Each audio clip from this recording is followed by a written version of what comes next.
కోటీశ్వర్లవ్వాలనే కలను నెరవేర్చుకోండి. వెంటనే జేకేఆర్ గురువు గారికి కాల్ చేసి అపాయింట్మెంట్ తీసుకోండి. నమస్తే రమ్మగారు. నమస్తే జయ. రమ్మగారు, మీరు ఎప్పుడు మానవ సంబంధాల గురించి ఏది మాట్లాడినా అక్కడికి టర్న్ అక్కడ ఆగుతారు. మానవ సంబంధాలు ఉండాలి, మానవ సంబంధాలు మెరుగుపరుచుకోవాలని. కానీ చాలా విషయాల్లో చూస్తూ ఉంటామండి. అక్క చెల్లెళ్ళు, అన్నా తమ్ముళ్ళు, తోడుకోడళ్ళు, వదినా మరదళ్ళు, ఏదో ఒక చిన్న ఇష్యూ వస్తుంది. దాన్ని అంతటితో వదిలేసుకోలేకపోతారు రమ్మగారు. అది తెగిపోతుంది. మళ్ళీ దాన్ని ముందుకు తీసుకెళ్లాలంటే ఎట్లా తీసుకెళ్ళాలి, దాన్ని ఎలా కంటిన్యూ చేయాలో అర్థం కాని పరిస్థితి. ఎవరు ముందుకు రావాలి, తను రానప్పుడు నేను ఎందుకు మాట్లాడాలి, ఇలాంటి ప్రశ్నలు వస్తూనే ఉంటాయండి. ప్రతి రిలేషన్లో ఈ మధ్యకాలంలో మరీ ఎక్కువ చూస్తున్నాం. ఎవరికి వారికి నేను, నా మొగుడు, నా పిల్లలు, అంతే. ఇటు ఎవరితో పని లేదు, అటు ఎవరితోనూ పని లేదు. తోబుట్టువులతోనే గొడవలు పడే రోజుల్ని చూస్తూ ఉన్నాం కదా. అవును. ఎట్లా ఇంకా కజిన్స్, తోడు కోడళ్ళు, మరదళ్ళు, ఇవన్నీ తర్వాత సంగతి.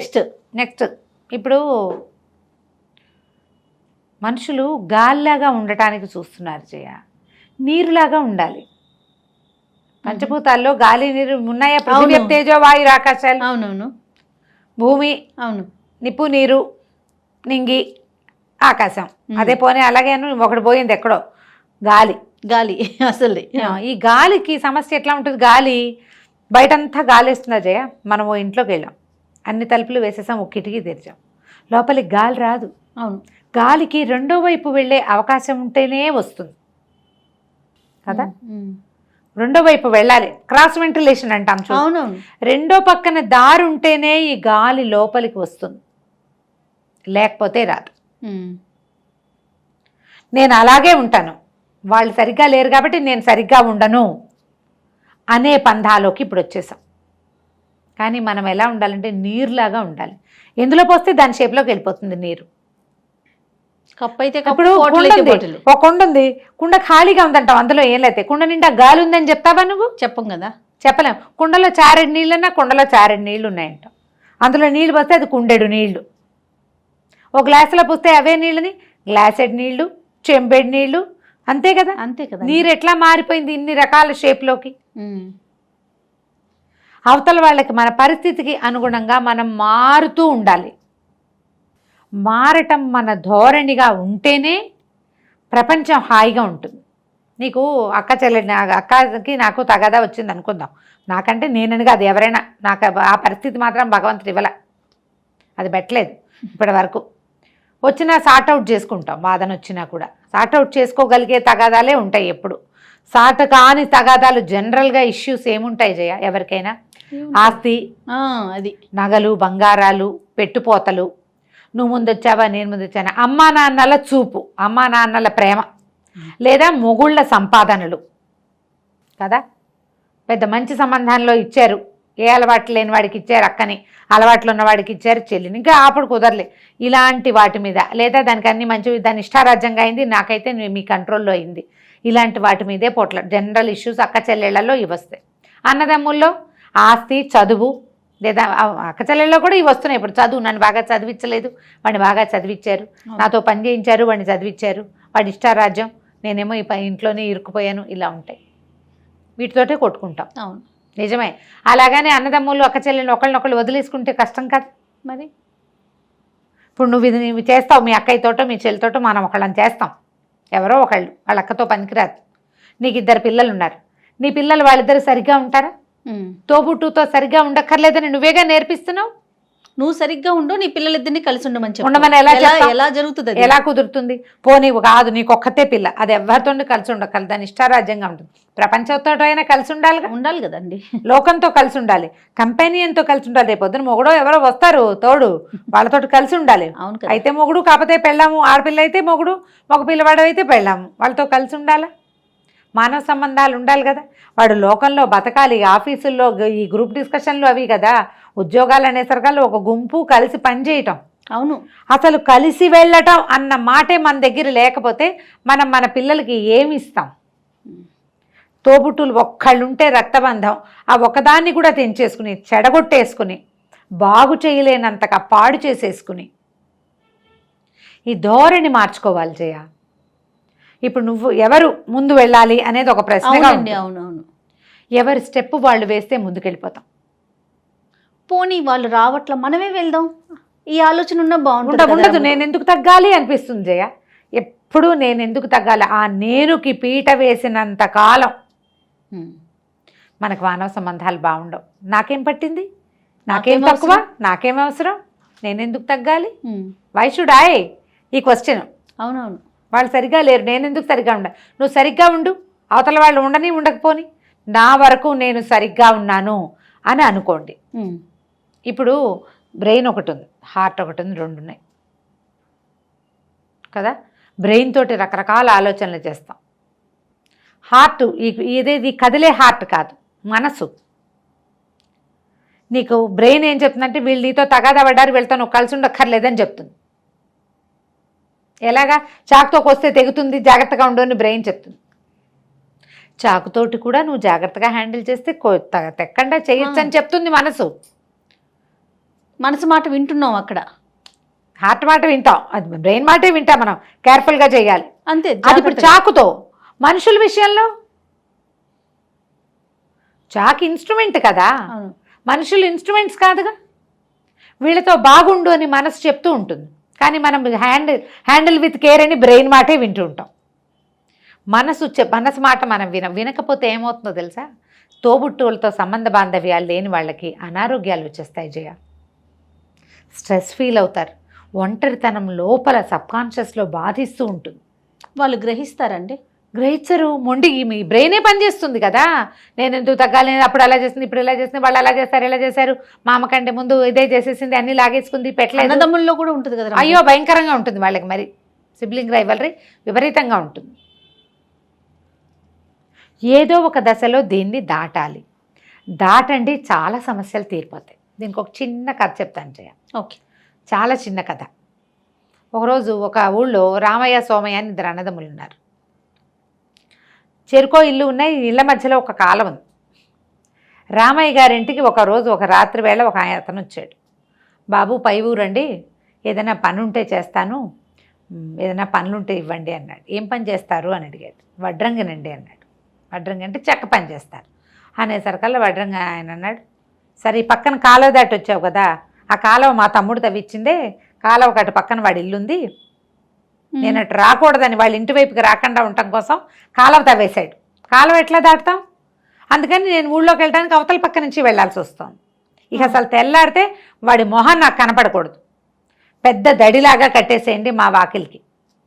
కనపడుతున్నారు ఇంట్లో నుంచి అవతల వాళ్ళు, కాలువ అవతల మనుషులు కనిపిస్తారు, దడి కట్టేయమన్నారు. అది ఎంత పని అండి బాబు, అలాగేనండి అన్నాడు. అలాగేనగానే సాయంత్రం మర్నాడని అంతా కలపంతా తెప్పించేశారు. తెల్లారేసరికి కట్టేస్తావా అన్నారు. కట్టేస్తానండి, నన్ను 2 లాంతర్లు నాకు ఇచ్చేయండి, రాత్రికి రాత్రి నేను చేసేస్తానన్నాడు. అనగానే కావాల్సిన కలప, సుత్తి, మేకులు అవి ఇవి అనేది దడి కట్టడం అంటే ఏంటి, ఒక ఎత్తుగా ఒకదాని మీద చెక్కలు పేర్చి బయట వాళ్ళు కనపడకుండా అడ్డం కట్టేయటం అనమాట. లైక్ గోడలాగా దడి అంటారు. తడికలు పెట్టుకుంటాము మనం, ఏదో ఒకటి అడ్డం పెడతాం కదా అడ్డానికి.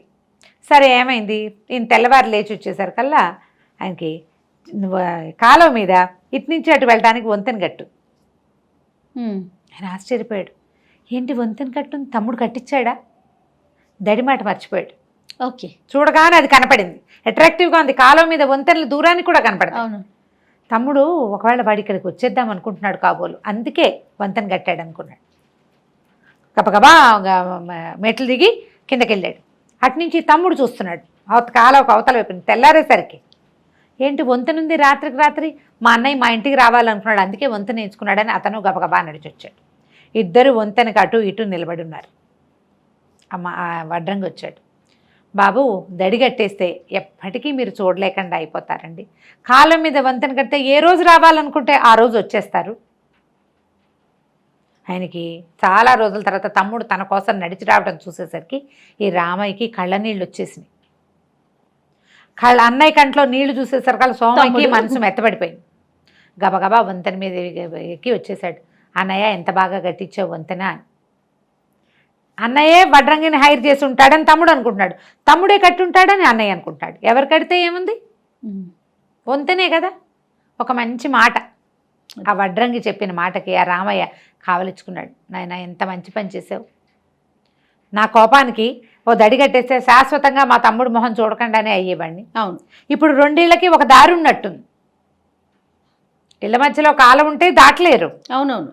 దాటగలిగే కాలం కాదు అది. ఈ వంతెన ఉండేసరికల్లా ఈజీ అయిపోయింది. అటు నుంచి ఇటు వాళ్ళు వీళ్ళ ఇంటికి వస్తారు, వీళ్ళు వాళ్ళకి వెళ్తారు. ఊళ్ళో వాళ్ళంతా అన్నదమ్ముల ఇళ్ళ మీదుగా నడిచి వెళ్ళిపోతారు. నేను చాలా సంతోషించి వడ్రంగిని యథావిధిగా సత్కరించి యథాశక్తిగా ఉంచుకున్నాడు తన దగ్గరే. నీలాంటి ఒక మంచివాడు మాతో ఉండాలి, ఏ పని కుదిరితే ఆ పని చేసుకుందు కానీ మాతోటే ఉండు, మా ఇంటి పక్కనే చిన్న ఇల్లు కట్టించిస్తామని వడ్రంగిని అట్టు పెట్టుకున్నారు. ఈ వంతెనలు ఎవరికి వాళ్ళు వేసుకోవాలి, లేదా స్నేహితులు కానీ కజిన్స్ కానీ మిగిలిన సిబ్లింగ్స్లో ఎవరైనా కానీ చెయ్యాలి ఈ పని. వీళ్ళిద్దరు పోట్లాడుకుని విడిపోతే ఇదే అదనుగా పక్క నుంచి వెనకాల నుంచి లాగేయద్దు. ఈ సంఖ్య కూడా ఎక్కువగానే కనిపిస్తుంది. ఫ్రెండ్స్ నీకేం తక్కువ, నీకేమిది, నువ్వే అలా కాదు, నువ్వు కట్ చేసుకోవద్దు అని చెప్పరు. మనం డివోర్సుల్లోనూ ఇలాంటివి చూస్తాం. పాపం ఎంకరేజ్ చేసే ఫ్రెండ్స్ ఉంటారు, అలా చేయొద్దు, కలిసి ఉండండి, ఎట్లా కొట్లా ఉండండి అనేవాళ్ళు ఉంటారు, తెగొట్టడానికి చూసేవాళ్ళు ఉంటారు. ఈ అక్క చెల్లెళ్ళ అన్నదమ్ముల సిబ్లింగ్ రైవలరీలో కూడా నీకేం తక్కువ అని రెచ్చగొట్టేవాళ్ళు. ఎంత పాపం వస్తుందో జయ వాళ్ళకి. ఒక ఒక ఒక గర్భవాసాన జన్మించిన వాళ్ళ ఎడబాటుకి కారణమైన వాళ్ళకి మామూలు నరకం రాదు నిజంగా. మన ధర్మశాస్త్రంలో దీనికి శిక్షలు ఉన్నాయి జయ. అవునా రమ్మగారు? నేను నిజంగానే చెప్తున్నా. వాళ్ళకి ఏదో ఊరికే శాపం పెడుతున్నాను అనుకుంటున్నావు నువ్వు, కాదు. శాస్త్రంలో చెప్తారు, భార్యాభర్తల్ని ఎడబాపు చేసిన వాళ్ళకి, అన్నదమ్ములు అక్క చెల్లెళ్ళనిగా ఒక ఏకగర్భ సంజాతులకి ఎడబాసేలాగా చేసిన వాళ్ళకి, అంటే గర్భంలో నుంచి బయటకు వచ్చిన ఇద్దరిని విడగొడితే వాళ్ళకి మహాపాపం వస్తుంది. దానికి సహాయం చేయకూడదు. నీకు కుదిరితే హెల్ప్ చేయి, లేకపోతే ఊరుకో. తుష్ణీభావం వహించడానికి ఒక పాయింట్ ఉంటుంది. నోరు మూసుకు ఊరుకున్నంత ఉత్తమం లేదు. ఊరుకో, సమయం వచ్చినప్పుడు ఒరే అట్లా కాదురా, మీ అన్నయ్య కదరా అని ఒక మాటను. అది చేయకపోతే మాత్రం నిజంగా మీ జన్మలు వృధా. స్నేహితుడైన వాడు ఇంకెందుకు పనికి వస్తాడు మంచి మాట చెప్పకపోతే? అవునవును. నిజంగా దాకా కూడా కాదు రమ్మగారు, కజిన్సే మన ఇంట్లో వాళ్ళే చేస్తారు ఆ తెలివిగల పనులు అలాంటివి. దానివల్ల ఏం లేదు, రేపొద్దున మీ పిల్లలు ఏమవుతారు, మీకు ఎట్లాంటివి వస్తాయో. ఒట్టిగా సగాదాలు పెట్టే వాళ్ళు కూడా కొంతమంది కనపడతారు కదా, ఇక్కడ మాట అక్కడ మాట ఇక్కడ చెప్తూ ఉంటారు. ఎందుకో చెప్తారు అట్లా. ఏమొస్తుందో వాళ్ళకి సంతోషం మనకు తెలియదు. అవును, అసలు మాట దాచరు. ఈ మాట ఇక్కడ చెప్తే ఈ ప్రాబ్లం వస్తుందేమో అని అనుకోరు. ఒకవేళ తగాదా అయినా అన్నదమ్ములు కలిసి ఉండండి అని చెప్పాలి. పోన్లే ఆస్తి తగాదాలు సరే, మొహాలు చూసుకోకుండా చేయటం ఎందుకు? వాళ్ళ ఇంట్లో శుభకార్యానికి నువ్వు వెళ్ళకపోతే ఎట్లా బాబాయివి అని చెప్పాలి. అట్లా చెప్పరండి. ఈ చెప్పని వాళ్ళకి పాపం. గొడవని పెంచి పోషించే వాళ్ళకి మాత్రం చాలా పాపాలు వస్తాయి, చాలా పాపం వస్తుంది. ఆ గొడవను పెంచటం మాత్రం చేయబోకండి, చెయ్యొద్దు. కలిసి ఉంచటానికి మ్యాక్సిమం ప్రయత్నం చేయండి. ఎవరికి వాళ్ళు మీకు కనుక మన క్లోజ్ కజిన్స్ తోటి, క్లోజ్ ఫ్రెండ్స్ తోటి, అక్క చెల్లెళ్ళు అన్నదమ్ములతోటి తగాదా ఉంటే జస్ట్ మన వంతుగా ఒక స్టెప్ ముందుకేసి సార్ట్అవుట్ చేయడానికి ట్రై చేయండి. మీరు వేసే ఒక్క అడుగు ఒక్కొక్కసారి పెద్ద సముద్రాన్ని దాటేయగలుగుతారు. అవును, మీరు వెనక్కి తీసిన కొంది అవి దాటలేని మహాసముద్రాలు అయిపోవచ్చు. నేనెందుకు అని అనుకోవద్దు, ఆ దారి పెద్దదైపోతుంది.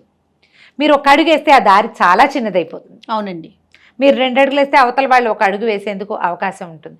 కనీసం తర్వాత తరాల వాళ్ళతోటైనా మీరు స్నేహంగా ఉంటారు. ఎందుకంటే మనకి ఇప్పుడు రిలేషన్స్ చాలా తక్కువ ఉన్నాయి, బ్లడ్ రిలేషన్స్ మరీ తక్కువ ఉన్న వాటిని చెడగొట్టుకోవద్దు. రైట్ రమ్మగారు. నమస్తే. నమస్తే జయ.